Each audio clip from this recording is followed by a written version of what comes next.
Hello everyone. इस video के अंदर हम क्लास 10th पॉलिटिकल साइंस का चैप्टर 3 डेमोक्रेसी एंड डाइवर्सिटी को कवर करेंगे। स्टार्ट करते हैं चैप्टर को। Democracy and diversity. डेमोक्रेसी तो हम जानते हैं क्या होता है। डाइवर्सिटी हम यहाँ पर भिन्न भिन्न प्रकार के लोग देखेंगे जो अलग लैंग्वेज, अलग कल्चर, अलग रिलीजन को फॉलो करते हैं। ठीक है, और उस पे डेमोक्रेसी कैसा रिस्पॉन्स करती है। लास्ट जो 2 चैप्टर्स थे हमारे, पावर शेयरिंग एंड फेडरलिज्म, हाँ, इसके अंदर हमने देखा था कि पावर कितनी इक्वली डिस्ट्रीब्यूट करी गई है दोनों चैप्टर्स के अंदर। ठीक है, एक हमने देखा था बेल्जियम की स्टोरी, श्रीलंका की स्टोरी, कि चाहे वो लैंग्वेज पे पावर को डिवाइड करा गया हो या रिलीजन पे डिवाइड करा गया हो। बट हम इस चैप्टर के अंदर क्लास, रिलीजन, जेंडर, कास्ट, इन सब के बारे में देखेंगे और देखेंगे कि डेमोक्रेसी का इन पे क्या रिस्पॉन्स आता है। ठीक है, तो चैप्टर के स्टार्ट में एक स्टोरी है मैक्सिको की, वो हम देखेंगे पहले। ठीक है, तो एक पिक्चर दे रखी है बुक के अंदर जो बताती है कि वो लैंडमार्क है, इम्पोर्टेंट है सिविल राइट्स मूवमेंट के लिए, जो यूएसए में हुए थे सिविल राइट्स मूवमेंट। अब सिविल राइट मूवमेंट है क्या? ये मूवमेंट है जो रेशियल डिस्क्रिमिनेशन हुआ था अफ्रीकन और अमेरिकन्स के बीच में, यानी ब्लैक्स और वाइट के बीच में जो कलर को लेकर डिस्क्रिमिनेशन, भेदभाव करा गया था, वो है सिविल राइट मूवमेंट। जिसके अंदर जो मार्टिन लूथर थे, उनने इस मूवमेंट को चलाया था बिना वायलेंट हुए, यानी नॉन वायलेंट होके इस मूवमेंट को चलाया था और रेशियल डिस्क्रिमिनेशन के खिलाफ लड़ाई की थी। ये मूवमेंट हुआ था 1954 से लेके 1968 तक यूएसए के अंदर। ठीक है, अब स्टोरी पे आते हैं। पिक्चर में हमें जैसा दिखाया जा रहा है कि यहाँ पर मेडल सेरेमनी हो रही है, जो 200 मीटर की रेस हुई थी ओलंपिक की 1968 के अंदर मैक्सिको सिटी के अंदर। यहाँ पर 2 जने खड़े हैं जिन्हें गोल्ड और ब्राउन्स मेडल मिला है। ठीक है, ये दोनों ही अफ्रीकन अमेरिकन्स हैं। एक का नाम है Tommy Smith and John Carlos. ठीक है, बट ये यहाँ पर एक और चीज है पिक्चर के अंदर जो हमें दिखाई जा रही है, वो है इनके पास ब्लैक सॉक्स होती है, मतलब कि इन्हें ब्लैक जुराब पहनी होती है और शूज नहीं होते, जो रिप्रेजेंट कर रहा है इनकी ब्लैक पॉवर्टी को। ठीक है, साथ में इनका हाथ ऊपर होता है, हेड नीचे होते हैं, जो रिप्रेजेंट कर रहा है कि यूएसए के अंदर रेशियल डिस्क्रिमिनेशन कितना ज्यादा है, मतलब भेदभाव करा जाता है कलर को लेकर। ये एक ब्लैक पावर रिप्रेजेंट कर रही है, इनकी इस पिक्चर के अंदर शो कर रही है। अब जो सेकंड आया होता है, यानी सिल्वर मेडलिस्ट जो होता है, ऑस्ट्रेलियन का होता है, यानी वो वाइट होता है, जिसका नाम होता है पीटर नॉर्मैन। ठीक है, उसने अपनी शर्ट के ऊपर ना ह्यूमन राइट्स का ना बैच पहना हुआ है, जो इन दोनों को सपोर्ट कर रहा है। वो वाइट है पर वो फिर भी इन ब्लैक को सपोर्ट कर रहा होता है। अब इस एक्शन के बाद क्या होता है, जो इंटरनेशनल ओलंपिक एसोसिएशन होती है वो इन दोनों से मेडल छीन लेती है, और थर्ड जो ऑस्ट्रेलियन होता है उसको भी नेक्स्ट ओलंपिक में खेलने को नहीं देती परमिशन। ठीक है, उनके साथ ये सफर करना पड़ता है उन्हें, ये होता है। बट एक तरीके से जो उन्हें ये एक्शन किया था तीनों ने, उसकी वजह से काफी कामयाबी मिलती है उन्हें सिविल राइट्स मूवमेंट के अंदर। और एक तरीके से सारी जो कंट्री है उनकी अटेंशन जाती है यूएसए के ऊपर कि यूएसए ऐसा क्यों कर रहा है और यूएसए के अंदर रेशियल डिस्क्रिमिनेशन क्यों हो रही है, ब्लैक्स को ऐसे क्यों ट्रीट करा जाता है, व्हाइट को ऐसे क्यों, रिच एंड पुअर का। तो एक तरीके से जो ने ये एक्शन करा था उस दिन, वो एक तरीके से सक्सेसफुल होता है। ठीक है, नेक्स्ट जो कॉन्सेप्ट है वो है social difference and social division.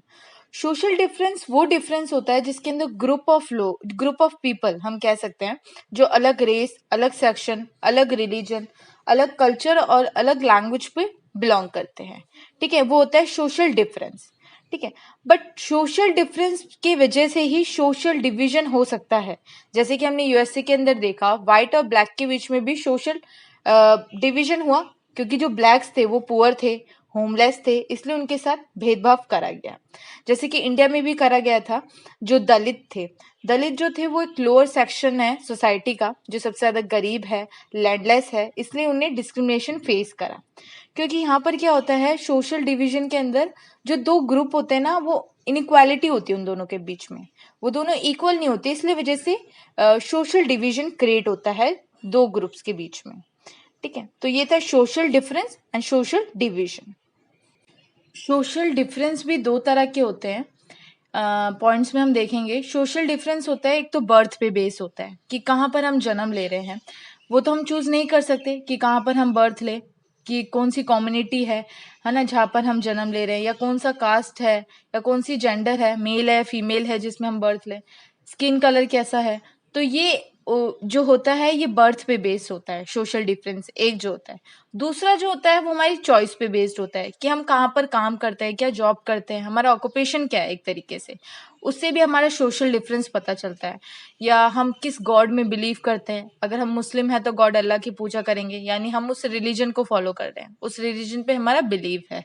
तो ये हमारी चॉइस पे होता है। पर दूसरा जो है वो बर्थ पे होता है, यानी वो हमारी चॉइस पे नहीं है। तो ये दो तरह के हैं सोशल डिफरेंसेस। अब हम यहाँ पर दो चीजें देखेंगे जो हैं overlapping and cross cutting. Overlapping वो होता है जब सोशल डिफरेंसेस, यानी ग्रुप ऑफ पीपल जो होते हैं वो अलग कास्ट अलग रिलीजन के अगर होते हैं और वो आपस में टकरा जाते हैं, जिसकी वजह से सोशल डिविजन क्रिएट होता है। ठीक है। क्रॉस कटिंग वो होता है जिसके सोशल डिफरेंसेस की वजह से सोशल डिवीजन कम हो सकता है अगर दोनों ही इक्वल रहे तो। ठीक है, जैसे कि यूएसए के अंदर ब्लैक्स और वाइट इक्वल नहीं थे, इनइक्वालिटी थी उन दोनों के बीच में। अगर वो इक्वल रहे सोसाइटी के अंदर तो सोशल डिवीजन रिड्यूस हो सकता है। ठीक है, तो इस कॉन्सेप्ट को हम एक एग्जाम्पल के साथ समझेंगे, overlapping, cross cutting, social division को। ठीक है, तो एग्जाम्पल ये है कि यूएसए के अंदर एक रीजन है जिसका नाम है नॉर्दर्न आयरलैंड। ठीक है, वहां पर रहने वाली जो पॉपुलेशन है वो दो सेक्शन में डिवाइडेड है। एक है 53% प्रोटेस्टेंट और 44% रोमन कैथोलिक्स। ये दोनों ही क्रिश्चियनिटी को बिलोंग करते हैं बट अलग अलग ग्रुप में डिवाइड हो रखे हैं।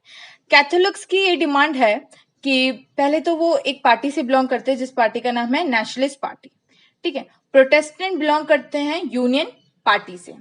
ठीक है, कैथोलिक्स की डिमांड है कि नॉर्दर्न आयरलैंड जो है वो यूनाइटेड रिपब्लिक ऑफ आयरलैंड बना दिया जाए और वहां पर कैथोलिक कंट्री के नाम से जाना जाए, उसकी प्रीडोमिनेंट वहां पर होनी चाहिए। प्रोटेस्टेंट की डिमांड है कि यूके के अंदर प्रोटेस्टेंट की सबसे ज्यादा डोमिनेंस होना चाहिए, उनका सबसे ज्यादा दबदबा होना चाहिए प्रोटेस्टेंट का। ठीक है, इन दोनों सोशल डिफरेंस ग्रुप जो है, इन दोनों की लड़ाई के बीच के अंदर काफी सारे सिविलियंस थे, यानी नागरिक मारे गए हैं, मिलिटेंट्स, सिक्योरिटी फोर्स, काफी सारे नुकसान हुए इन दोनों की फाइट की वजह से, यूनियन और नेशनलिस्ट पार्टी के बीच के अंदर। ठीक है, तो 1998 के अंदर क्या होता है, यूके की जो गवर्नमेंट होती है वो इन दोनों पार्टी के बीच के अंदर एक ट्रीटी साइन करवाती है। उस ट्रीटी की वजह से आप कंट्री के अंदर पीस बना रहेगा ताकि ये आपस में लड़े ना। ठीक है, ये दो जो सोशल ग्रुप्स है ये आपस में लड़े ना। तो ये एग्जाम्पल था एक तरीके से ओवरलैप कैसे हुआ। ठीक है, दो अलग सोशल डिफरेंस के जो लोग हैं वो आपस में कैसे ओवरलैपिंग कर सकते हैं, टकरा सकते हैं, क्योंकि एक अपने आप को हायर अगर समझेगा दूसरे को कम समझेगा, इनइक्वालिटी क्रिएट होगी जिसकी वजह से सोशल डिफरेंस हो सकता है। ठीक है, कंट्री के अंदर तो वो ना हो, इसलिए यूके की गवर्नमेंट उनसे एक ट्रीटी साइन करवाती है जिसकी वजह से पीस बना रहा है सोसाइटी के कंट्री के अंदर। ठीक है, ये थी पार्ट 1 की वीडियो जो कंप्लीट हो चुकी है। बाकी जो आधा चैप्टर हमारा रह रहा है वो पार्ट 2 की वीडियो के अंदर कंप्लीट हो जाएगा। ये वीडियो कैसी लगी अपना फीडबैक जरूर देना, एंड थैंक्स फॉर वॉचिंग।